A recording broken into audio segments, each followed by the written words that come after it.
বেসরকারি বিশ্ববিদ্যালয়ের ভ্যাট নিয়ে শনিবার রাতে আরও একটি ব্যাখ্যা দেয় জাতীয় রাজস্ব বোর্ড। এতে বলা হয়, বেসরকারি বিশ্ববিদ্যালয়ের ছাত্রদের যে টিউশন ফি নির্ধারণ আছে সেখান থেকে ভ্যাটের 7.5% কেটে নেওয়া হবে।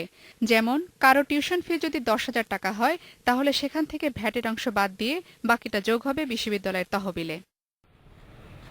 সাধারণত পণ্য বা সেবার দামের মধ্যেই ভ্যাট নির্ধারণ করা থাকে। সেই হিসেবে ছাত্রদের নির্ধারিত টিউশন ফির মধ্যেই ভ্যাট রয়ে গেছে। এনবিআরের এই ব্যাখ্যা ঠিক থাকলে ছাত্রদের চিন্তার কোনো কারণ নেই বলে জানালেন সংস্থার সাবেক কর্মকর্তারা। এখন যে নির্ধারিত ফি, সেই ফি থেকে ভ্যাটটা ক্যালকুলেট করে ভ্যাটটা জমা দিতে হবে। এটা একটা নির্দিষ্ট ফর্মুলা আছে, সেই ফর্মুলা দিয়ে তারা ইয়ে করলেই সেই ভ্যাটের অংশটা বেরিয়ে যাবে। সেটা বের করে তারা সরকারের কোষাগারে জমা দিয়ে দিবে। এখানে ছাত্রদের থেকে আলাদাভাবে চার্জ করার কোনো সুযোগ নেই।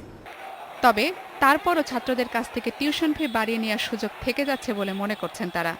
যেমন আপনি একজন আমদানিকারক যখন কোনো পণ্য আমদানি করেন, আমদানি স্থলে ওনাকে শুল্ক দিতে হয়, কিন্তু এটা কিন্তু আলটিমেটলি আমি যখন কিনি তখন উনি ওনার কষ্টের মধ্যে এটা যোগ করেই আমাদের উপরে পাস করে দিচ্ছেন। কাজেই আপনি ওর ভিতরেই অন্তর্ভুক্ত থাকেন আর বাইরেই অন্তর্ভুক্ত থাকেন, এটা কিন্তু শিক্ষার্থীদের উপরেই যাচ্ছে।